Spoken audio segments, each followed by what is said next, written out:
Muy buenas tardes, buenas noches para algunos de ustedes. Buenas tardes, buenas noches para algunos de ustedes. Buenas tardes, buenas noches para algunos de ustedes. Buenas tardes, buenas noches para algunos de ustedes. Buenas tardes, buenas noches para algunos de ustedes.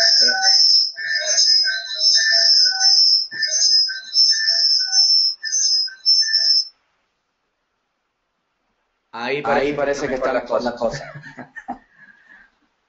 Buenas Buenas tardes, ¿cómo tardes, ¿cómo están? están? ¿Cómo se ¿Cómo se encuentran? encuentran? ¿Me ¿Me escuchan? escuchan?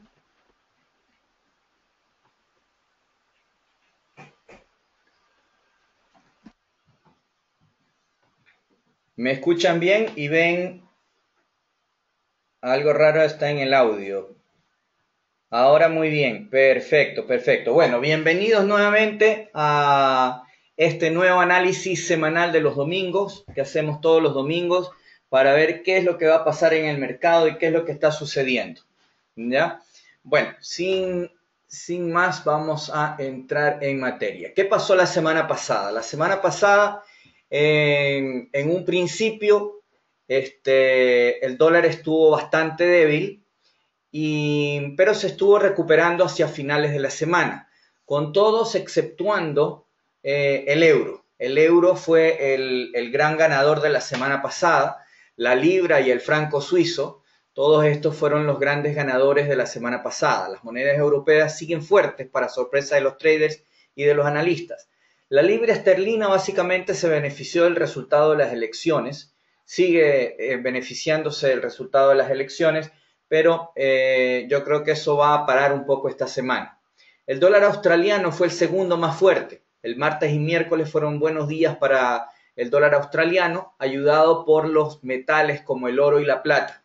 Finalmente, lo que venimos hablando de hace mucho tiempo, el oro parece que finalmente rompió al alza, así que podría ser ese el trade del año. Vamos a ver si nos va como nos fue con el euro del año pasado, ¿ya?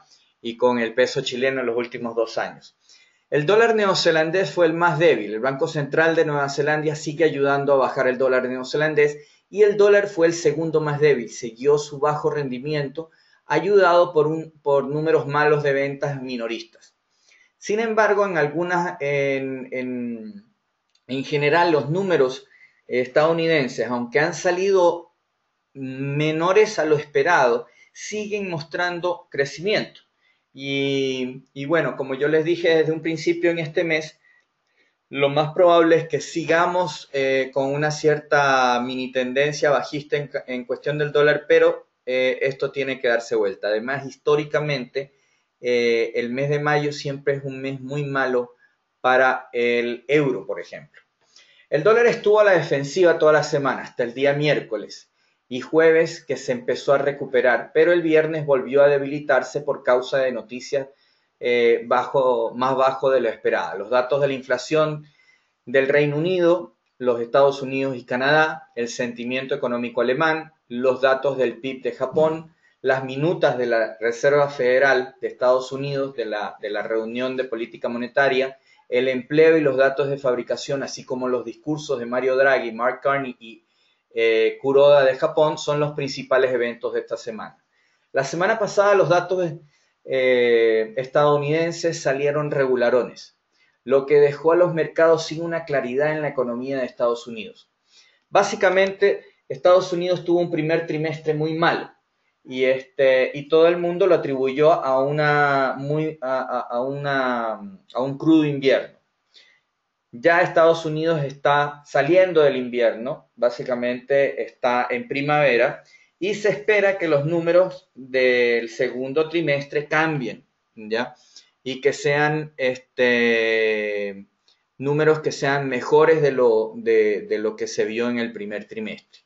Y eso es lo que el mercado está apostando, pero el mercado no está muy seguro de eso y por eso a raíz de eso hemos visto la debilidad por parte del dólar estadounidense.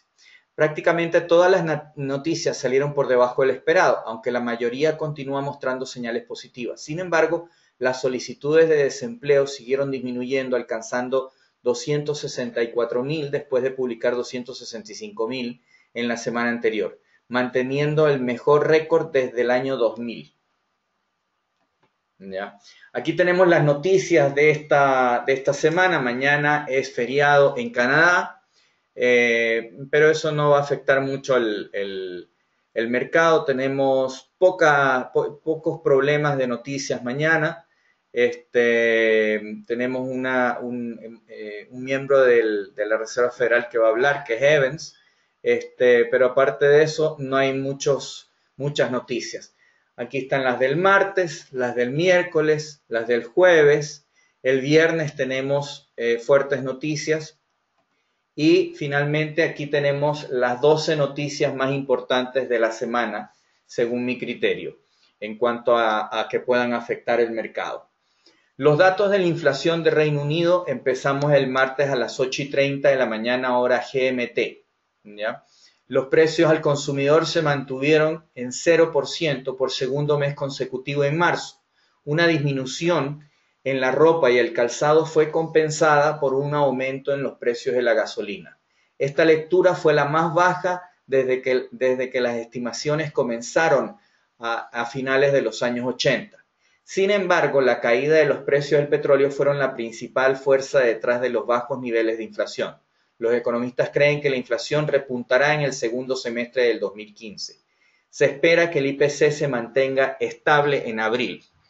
Bueno, luego tenemos el sentimiento económico alemán ZUB, que es el martes a las 9 de la mañana. La confianza de los inversores alemanes se redujo inesperadamente en abril después de 6 meses de ganancias o 6 meses de números positivos, causado por el aumento de la incertidumbre con respecto a la crisis de la deuda de Grecia, que es un cuento de nunca acabar, y su impacto en Alemania.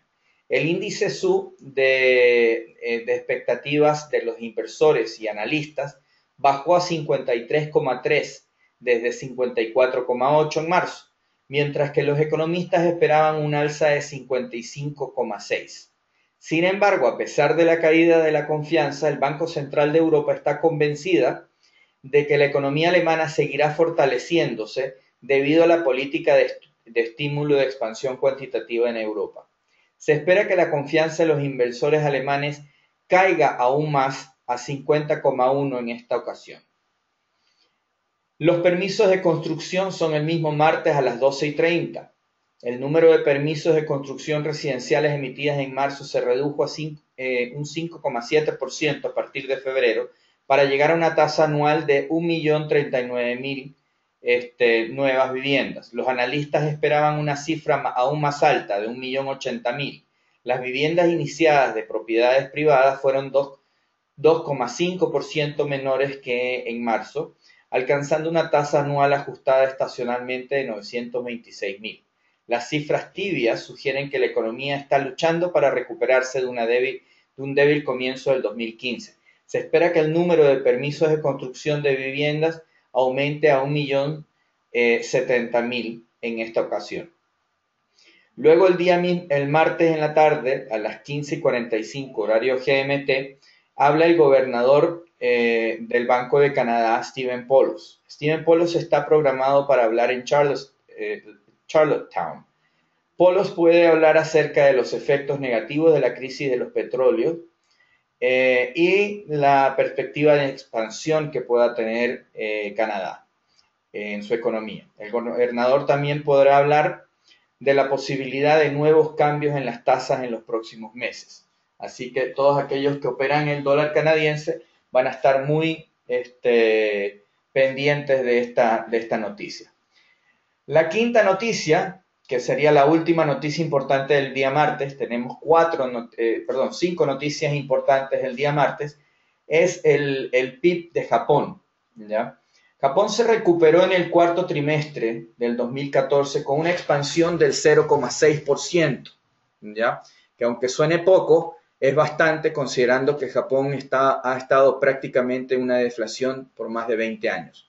Aunque la liberación fue más débil de lo estimado, mostró un crecimiento anual del 2,2%. Las exportaciones subieron un 0,2% y el débil yen aumentó la demanda externa. El consumo privado aumentó un 0,3%, pero el gasto de negocio creció un 0,1%. Los economistas esperaban un crecimiento trimestral del 0,9% y un crecimiento anual del 3,7%.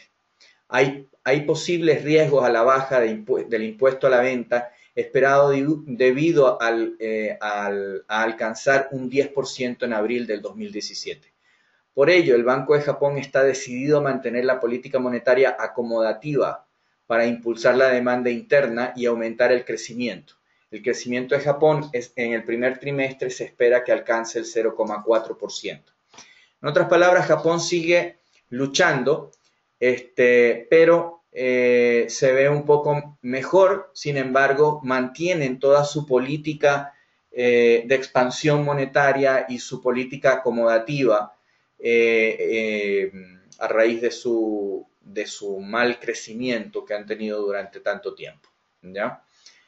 El día miércoles tenemos la noticia más importante de la semana y probablemente la que dé vuelta la fortaleza del dólar, que son las minutas del FOMC de Estados Unidos.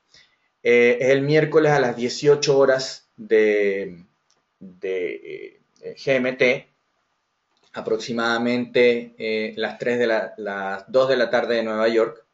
En la última reunión de abril, la Fed retiró la orientación hacia adelante, abriendo las puertas a elevar las tasas. En otras palabras, dejó de chutear la pelota hacia adelante y dijo que iban a aumentar las tasas próximamente. Mientras lo hacían, expresaron también algo de preocupación acerca de la economía. La declaración fue percibida como algo agresiva, o sea, alcista, sobre todo después de los pobres pips que salieron el mismo día. Ya hemos visto en el pasado cómo las minutas tomaron un enfoque diferente a la de la declaración en sí. En todo caso, se espera una declaración bastante positiva y puede ser que esto haga que retomemos las tendencias generales en todos los activos con los cuales transamos. Las tendencias largoplacistas que hemos tenido. Luego tenemos el día jueves los pedidos de desempleo de Estados Unidos. Como mencioné hace un momento, en la semana pasada disminuyeron en 1.000 pedidos, llegando a 264.000. Estamos muy lejos de los 300.000, que es el nivel, digamos, que nos muestra debilidad en la economía a partir de 300.000. La lectura fue mejor de la prevista, empujando el promedio durante el mes pasado al nivel más alto en 15 años, reafirmando el mercado laboral de Estados Unidos. La presidenta de la Fed, Janet Yellen, sigue de cerca los datos de empleo, como lo ha dicho muchas veces, para determinar si un alza de tasas está en orden. Se espera que el número de solicitudes de desempleo lleguen a 267.000 esta semana que viene. El índice de la Fed de Filadelfia de fabricación, el jueves a las 14 horas GMT. El índice manufacturero de Filadelfia sorprendió en abril por el aumento de 7,5 puntos desde 5 puntos en marzo. Los analistas esperaban que el índice en general llegue a 6,5 puntos. Los nuevos pedidos cayeron 0,7% desde una lectura anterior de 3,9%. La lectura más baja de los nuevos pedidos desde mayo de 2013. En tanto, el índice de empleo subió a 11,5 desde una lectura de marzo de 3,9, el más alto desde noviembre. La inflación se redujo drásticamente en negativo 7,5 de la lectura de marzo de negativo 3. Otros datos sugieren debilidad en el sector manufacturero, pero el índice manufacturero de Filadelfia se mantiene aumentando. El área de Filadelfia es el área de mayor manufactureo, de mayor cantidad de fábricas en todo Estados Unidos y sigue mostrando un crecimiento fuerte. Por último, el día viernes, Mario Draghi habla. Hay un foro en Portugal donde vamos a tener discursos por parte de Mario Draghi, Mark Carney y Kuroda, ¿ya? Así que ese día probablemente va a haber bastante volatilidad dependiendo de lo que ellos digan. También tenemos la decisión sobre las tasas de interés de Japón. El Banco de Japón decidió seguir aplicando su actual política monetaria a pesar de no llegar dentro de la fecha límite al nivel de inflación del 2%, que se esperaba. El gobernador del Banco de Japón, Haruhito Kuroda, dijo que las medidas de mayor expansión no son necesarias, culpando a la inflación débil en los precios bajos del petróleo. Sin embargo, muchos analistas creen que el Banco de Japón decidirá flexibilizar aún más la política monetaria de nuevo en octubre. Kuroda propuso la meta de inflación de alrededor de entre el 0,4 y el 0,9 del 2016, diciendo que la tendencia inflacionaria está mejorando constantemente. Los analistas no esperan cambios en la política monetaria de Japón. Y por último, tenemos los datos de inflación de Estados Unidos, lo cual va a ser una cifra que va a ser muy escrutinada o va a estar muy vista por el mercado, ya que esto es lo que nos va a decir si es que estamos o no estamos con inflación en Estados Unidos. Y si están con inflación, pues, y la inflación sale mejor de lo esperada, entonces ahí queda con mayor razón la posible subida lo antes posible, que yo personalmente pienso que van a hacer una subida en junio. Va a ser irrisoria, va a ser muy baja, pero yo creo que lo van a hacer igual, porque el mercado lo espera. Bueno, vamos a analizar ahora los diferentes activos que normalmente operamos. El euro dólar. El euro dólar fue presionado inicialmente a la baja, pero luego alcanzó nuevos máximos en una semana muy volátil. ¿Qué sigue para el par? Las cifras del PIB de la zona euro salieron mezcladas, con fuertes números de Francia e Italia, pero más bajos de Alemania, que finalmente llevó a una pequeña baja en los números de crecimiento europeos totales. Draghi también arrastró la moneda hacia abajo, una vez más reiterando que la expansión cuantitativa seguirá en pleno funcionamiento. Pero el par tiene dos partes, la otra es el dólar, y el dólar decepcionó con su informe de ventas al por menor, y esto golpeó al dólar duro. En otras palabras, el alza del euro no es por fortaleza del euro, sino es por falta de fuerza del dólar. La divergencia política,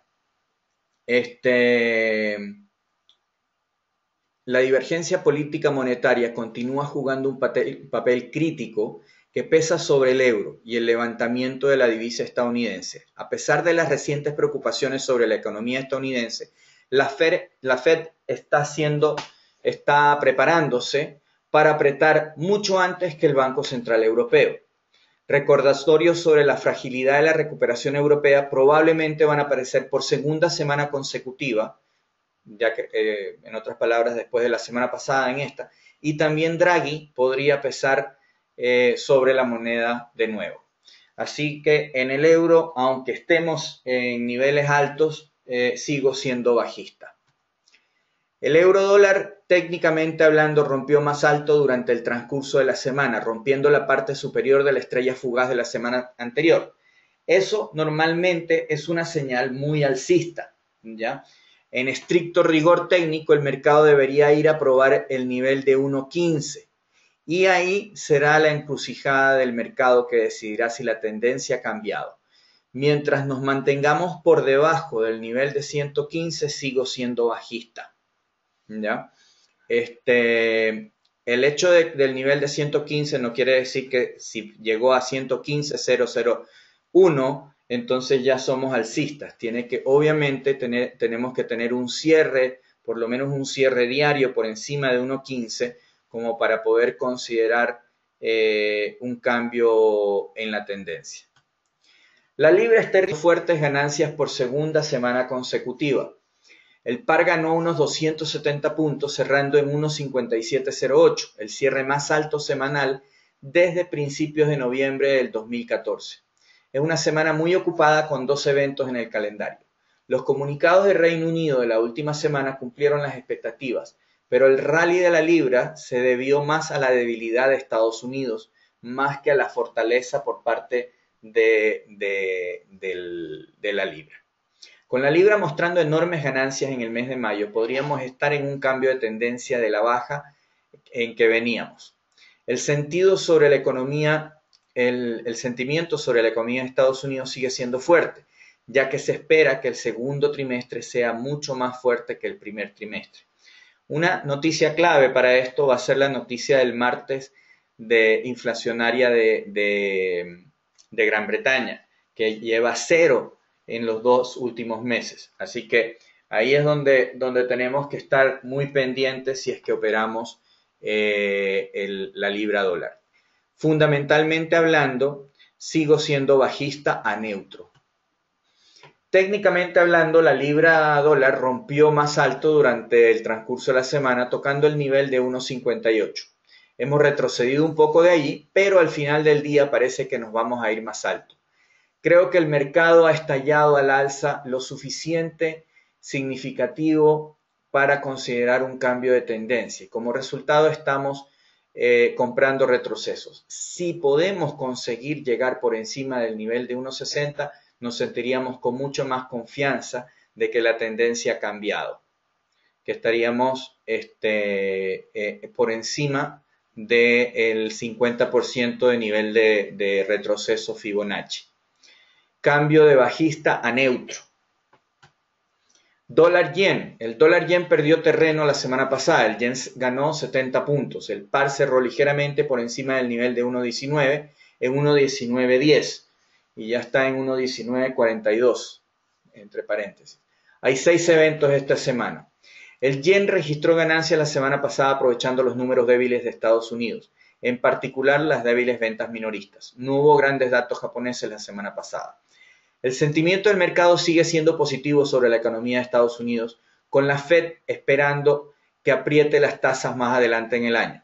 La divergencia monetaria neta entre Estados Unidos y Japón probablemente continuará pesando sobre el yen japonés. Y eso es lo que estamos viendo. Sigo siendo alcista. Técnicamente hablando, el dólar yen tuvo una vela ligeramente negativa para la semana, pero al final del día estamos en una consolidación. En última instancia, creo que este mercado romperá al alza, por lo que nos fijamos en los retrocesos como posibles oportunidades de compra. Sigo neutro hasta que rompamos nuevamente al alza. Dólar australiano dólar. Aquí me mantengo bajista, aunque subimos y estamos por encima del nivel de 0.80. Fundamentalmente me mantengo bajista. El dólar australiano mostró cierta volatilidad la semana pasada y obtuvo 100 puntos de ganancia. El dólar australiano cerró en 0,8024, su primer cierre semanal por encima de 0,80 desde mediados de enero. Y hay 9 eventos esta semana. El dólar australiano se aprovechó de noticias australianas fuertes la semana pasada, ya que la confianza de negocios de Nueva Zelanda y los préstamos hipotecarios superaron las expectativas. A pesar de las pérdidas de la divisa estadounidense a la australiana la semana pasada, el sentimiento de mercado sigue siendo más positivo sobre la economía estadounidense, con la Fed en espera de que apriete las tasas más adelante en el año. La divergencia monetaria aguda entre Estados Unidos y Australia probablemente continuará pesando sobre el dólar australiano. Me mantengo bajista, fundamentalmente hablando. Técnicamente hablando, en cambio, cambio de bajista alcista. ¿Por qué? Porque el dólar australiano rompió finalmente y cerró por encima de 0.80 en un cierre semanal. Esta es una razón suficiente para empezar a ir largo, en mi opinión, ya que creo que el mercado va a continuar para ir más alto. El hecho de que despejemos el nivel de 0.80 es una señal muy positiva y nosotros reconocemos que el romper la parte superior de la estrella fugaz de la semana anterior, así como la de la anterior a esa, es una señal muy fuerte también. De hecho, esto se parece mucho a la libra esterlina y creo que el dólar australiano se dirige a niveles de 85. Así que, técnicamente hablando, cambio alcista, aunque fundamentalmente hablando sigo siendo bajista. ¿Eso qué es lo que me dice? Me dice que siga los gráficos, pero con mucha precaución. El nivel de 0.80 debería transformarse ahora en el soporte. Entonces, un bonito trade es entrar largos en 0.80 con un stop por debajo de 0.80. Dólar neozelandés. Aquí sigo siendo bajista, ¿ya? El dólar neozelandés cayó con fuerza la semana pasada en una semana que probablemente mantuvo al Banco Central neozelandés sonriendo, pero luego tuvo algún tipo de recuperación. ¿Qué sigue? La subasta de la leche es el evento principal en una semana muy ocupada. Acuérdense que la principal exportación de Nueva Zelanda es la leche. Entonces, generalmente cuando vemos movimientos en los precios de la leche alcista, eso hace que el dólar neozelandés también suba. Hay especulaciones sobre dos recortes de tipos que vienen a Nueva Zelanda, con el primero que viene ya en junio, de acuerdo con algunos participantes del mercado.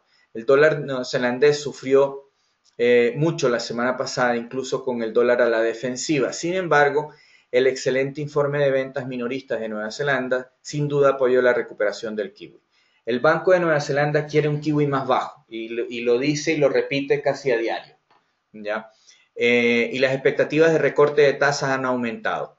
Las fuertes cifras de ventas minoristas en Nueva Zelanda dan ventaja al kiwi, pero no cambian la dirección de los bancos centrales, que permanecen en sentidos completamente opuestos. Mientras unos están hablando de bajar los intereses, los otros están hablando de subir los intereses. Así que ahí sigo siendo bajista.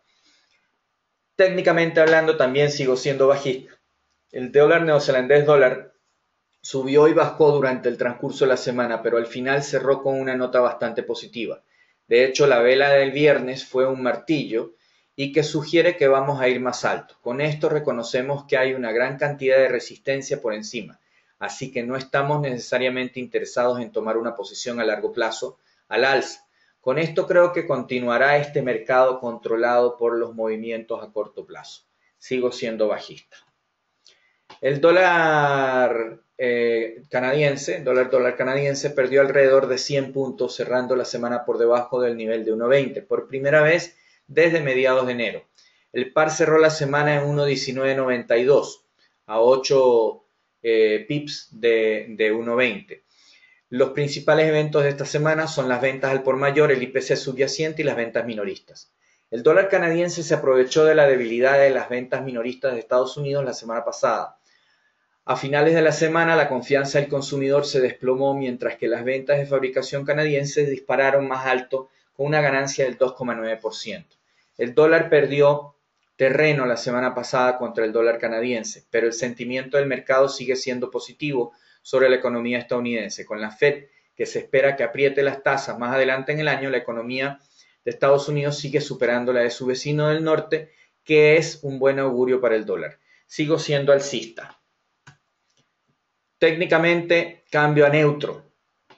El CAD rompió a la baja durante la semana por debajo de 1.20. Sin embargo, se ha encontrado un apoyo suficiente para cambiar las cosas, dar la vuelta otra vez y rebotar del nivel de Fibonacci 38,2, que al parecer es mucho apoyo. Como ustedes pueden ver ahí, durante 3 semanas seguidas el dólar canadiense ha intentado romper este nivel de 38,2, que es básicamente 1.20. Finalmente lo logró la semana pasada, pero no convincentemente. Como pueden ver, estamos justamente en la línea. Así que por el momento me mantengo neutro, aunque a mi opinión estamos en un nivel resistivo que no creo que rompa el dólar canadiense y peor fundamentalmente hablando. Así que yo creo que aunque cambio a neutro temporalmente, sigo siendo alcista en el largo plazo. Bueno, ahora vamos a ver el oro. Los mercados del oro rompieron más alto durante el transcurso de la semana, despejando el nivel de 1.2020, perdón, de 1.220. Esta era la parte superior de la consolidación a corto plazo, pero creo que este mercado va a seguir para ir más alto, probablemente en dirección al nivel de 1.300. Con esto creo que este mercado es uno que solo se puede comprar y no tengo ningún interés en vender. Así que aquí finalmente hemos roto esta retracción, algo que veníamos esperando desde hace varias semanas. Así que aquí soy alcista y veremos si este es el trade del año. El mercado del crudo, entre paréntesis, para aquellos que son relativamente nuevos a este análisis, todos los años elegimos un trade que le llamamos el trade del año, la operación del año. El año antepasado fue ir largos en el peso chileno y el año pasado también, pero adicionalmente el trade del año pasado fue el irnos cortos en 1.39 en el euro dólar, y nos salimos en parte en Navidad alrededor de 1.20, ¿ya? Haciendo alrededor de 2.000 pips, ¿ya? Una súper buena ganancia. Bueno, entonces este año todo el mundo me pregunta cuál es el trade del año, y pienso que va a ser el oro, pero todavía no es seguro. El mercado del crudo ligero y dulce intentó subir durante el transcurso de la semana, pero tuvo problemas una vez más, cerrando por debajo de 60. Aún más importante es el hecho de que hemos formado una estrella fugaz para la semana, tal como lo hicimos la semana anterior. Debido a esto, ahora parece como si los vendedores están realmente poniendo una pelea en lugar alrededor del 60. Si somos capaces de romper por debajo del nivel de 60 y llegar a 57, me parece que la tendencia bajista a largo plazo continuará y seríamos vendedores. Por otro lado, si podemos llegar a romper por encima del nivel de 62 o 63, esto sería masivamente alcista y el mercado seguiría para ir mucho más alto. Vamos a ver qué sucede. Soy bajista, a menos de que rompamos por encima de 63 a la alza. Como pueden ver, tenemos dos velas semanales exhaustivas, dos velas semanales que son estrellas fugaces y que demuestran que no logran subir el precio y se mantienen prácticamente por los mismos niveles. Así que vamos a empezar a vender el petróleo, ¿ya? En muchos brokers el petróleo ligero lo tienen como WTI, ¿ya? O WTI, ¿ya? West Texas Index. El Brent es el operado más que nada en Europa, ¿ya? Los mercados Brent inicialmente subieron durante el transcurso de la semana, poniendo a prueba el nivel de $69. Esta semana terminó siendo una estrella fugaz, tal como se hizo la semana anterior. Siendo este el caso, creo que este mercado podría romper a la baja, pero tenemos que llegar por debajo del nivel de $64 antes de que vendamos. Si somos capaces de romper por encima del nivel de 70, me parece que este mercado debería continuar para ir mucho más alto, probablemente en dirección a los niveles de 80. Sigo siendo neutro porque en el Brent no tenemos tenemos dos estrellas fugaces, pero no tenemos la misma claridad que tenemos con el crudo ligero. Como pueden ver, miren esas dos estrellas fugaces de las últimas 2 semanas, están demasiado claras, parecen unas espadas, ¿ya? Mientras que acá, aunque tenemos también algo similar, no es tanto, ¿ya? Bueno, y ahora vamos a ver los índices. El índice dólar cayó durante la semana pasada, cortando a través del nivel de 94. Debido a esto, parece que el mercado se está preparando para ir un poco más bajo. Y cabe mencionar que las velas del viernes es una estrella fugaz que se siente encima del soporte del gráfico diario. En otras palabras, este es un mercado que se ve muy vulnerable. Sospecho que el índice del dólar se encamina hacia 90. Sin embargo, sigo siendo alcista a largo plazo. Pero es necesario darse cuenta cuando hay un retroceso. Así que sigo siendo alcista, pero no me sorprendería que sigamos un poco más abajo a los niveles de 92 y quizás hasta 90 para luego retomar nuestra carrera alcista. El Dow 30, el Dow Jones cayó inicialmente durante el transcurso de la semana, pero encontró el apoyo suficiente para cambiar las cosas y formar un martillo. El martillo, por supuesto, es una señal muy alcista y si podemos conseguir por encima del nivel de 18.300 seríamos compradores. Creo que el mercado seguirá yendo mucho más alto, primero a 18.500 y luego con el tiempo llegaremos a 20.000, que por supuesto es el objetivo de más largo plazo que hemos venido cantando hace tiempo. No tenemos ningún interés en absoluto en la venta de este mercado y creo que los retrocesos están dando oportunidades de compra. Sigo siendo alcista. El S&P 500 básicamente pasó exactamente lo mismo y si ustedes pueden ver, tenemos dos velas semanales muy alcistas, ¿ya? El S&P 500 cayó inicialmente durante el transcurso de la semana, pero se dio la vuelta y se recuperó por encima del nivel de 2100 para llegar a los máximos recientes. Si podemos conseguir por encima del nivel de 2120, este mercado debería continuar para ir más alto y tal vez ir tan alto como 2500, dado el tiempo suficiente.